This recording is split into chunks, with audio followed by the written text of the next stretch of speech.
Assalamualaikum warahmatullahi wabarakatuh. Hai anak-anak, apa kabarnya? Semoga dalam keadaan sehat ya. Kembali lagi dengan Miss Novi di mata pelajaran Bahasa Indonesia. Hari ini Miss akan menjelaskan materi kita di semester kedua mengenai puisi rakyat. Jadi diperhatikan dan disimak dengan baik ya. Apa itu puisi rakyat? Puisi rakyat adalah puisi yang terikat oleh aturan tertentu di dalamnya.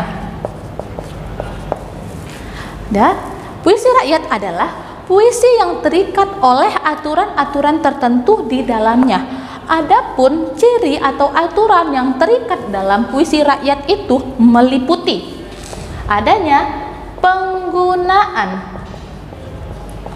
rima, yang kedua adanya jumlah baris, yang ketiga adanya panjang, pendek, suku kata. Inilah dia pengertian dari puisi rakyat. Sudah paham? Kita lanjutkan kembali.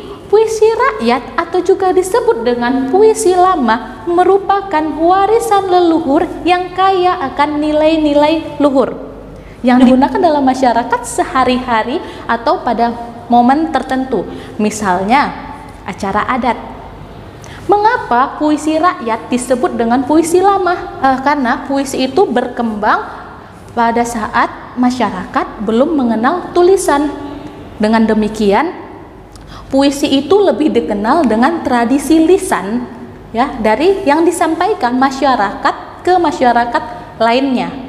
Oleh karena itu, puisi rakyat atau puisi lama itu ya, bersifat anonim.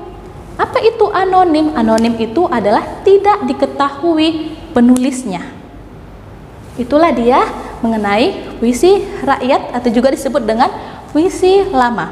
Sekarang kita lanjutkan kembali.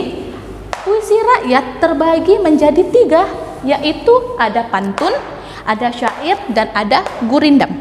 Jadi kita jabarkan satu persatu. Kita akan membahas dulu mengenai pantun. Apa itu pantun? Pantun itu adalah puisi rakyat asli Indonesia yang berasal dari Melayu. Jadi pantun adalah jenis salah satu puisi lama yang terdiri atas 4 larik, memiliki sampiran dan isi, serta memiliki rima akhir. Inilah dia pantun. Saya ulangin lagi, pantun adalah salah satu puisi lama yang terdiri atas 4 larik atau baris, memiliki sampiran dan isi, serta memiliki rima akhir. Kita masuk ke ciri-ciri pantun. Saya akan jelaskan. Pertama adalah setiap baris terdiri atas 4 larik dan baris. Ya, ada larik atau juga bisa disebut dengan baris.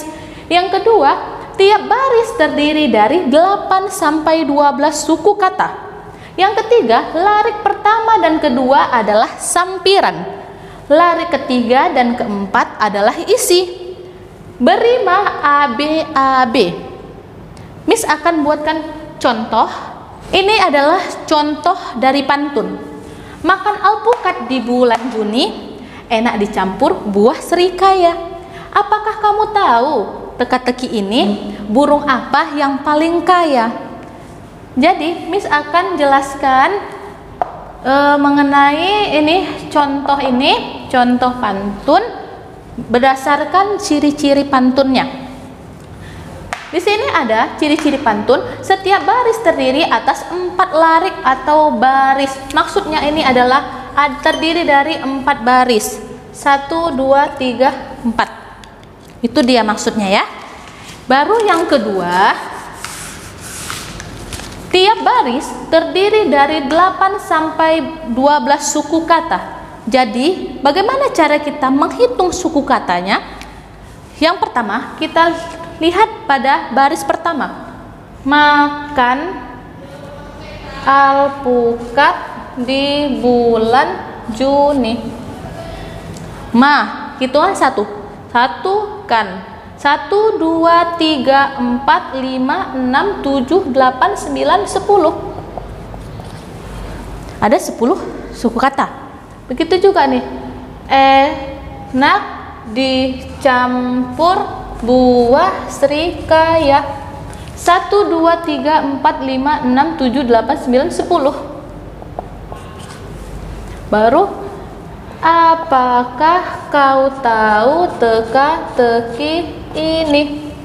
1, 2, 3, 4, 5, 6, 7, 8, 9, 10, 11. Baru, burung apa yang hitung 1 paling kaya? 1, 2, 3, 4, 5, 6, 7, 8, 9. Jadi, beginilah cara menghitung suku katanya. Sudah jelas? Oke, kita lanjutkan. Larik pertama dan kedua adalah sampiran. Yang mana, Miss? Sampiran, ini dia, baris pertama dan kedua. Ini adalah baris pertama dan kedua adalah sampiran. Kalau kurang jelas di sini Miss buat. Ini adalah sampiran. Baru 3, 4 adalah isi. Ini adalah isi. Baru yang terakhir, berima ABAB. Rima itu apa ya? Bunyi pada larik puisi. Berarti kita lihat dalam bunyi puisinya ABAB. Biasanya kalau rima itu baris 1 dan 3-nya sama, baris 2 dan keempatnya juga sama. Berarti AB A B. Paham? Saya ulangin lagi. A B A B. Sudah jelas? Oke, inilah dia mengenai ciri-ciri dan contoh dari pantun. Baiklah, kita lanjutkan kembali mengenai jenis-jenis pantun. Jenis pantun terbagi atas 3, yaitu ada pantun nasihat, pantun jenaka, dan pantun teka-teki. Yang pertama adalah pantun nasihat. Pantun nasihat adalah pantun yang berisi nasihat dan bertujuan untuk mendidik dan memberi arahan bagi pembaca. Contohnya, pisau tak akan salah tajam, karena itu perlu diasah. Sebelum matamu terpejam, berdoa agar hatimu tak gelisah. Ini adalah contoh dari pantun nasihat. Coba dilihat, yang dimana contoh ini termasuk di nasihat itu di bagian yang mana? Maksudnya, dalam pantun nasihat ini menyampaikan bahwa sebelum kita tidur, sebaiknya kita berdoa terlebih dahulu. Yang kedua adalah pantun jenaka, yaitu pantun yang bertujuan untuk menghibur dan mengandung unsur kelucuan. Contohnya, buah jambu dan buah salak kutanam di halaman kakek tua. Semua orang tertawa geli dan tergelak. Lihat gigi palsu, copot semua. Dilihat dari contoh ini, lucu bukan? Apa maksud dari contoh pantun jenaka ini? Bahwa seorang kakek tua tertawa tetapi dia tidak memiliki gigi. Kita lanjut ke pantun yang ketiga, yaitu pantun teka-teki. Adalah pantun yang berisi pertanyaan. Dalam pantun tersebut, terkadang penulis menyertakan jawaban agar pembaca menjadi paham. Contohnya, tertawa mengusir duka, bahkan sedih pun akan berbalik. Jika kamu mampu menerka, binatang apa tidurnya terbalik? Ayo, ada yang tahu? Ya, jawabannya adalah kelelawar. Inilah dia contoh dari pantun teka-teki.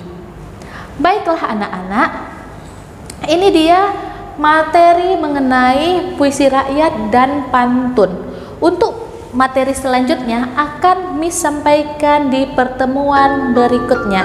Tetap semangat belajarnya dan wassalamualaikum warahmatullahi wabarakatuh.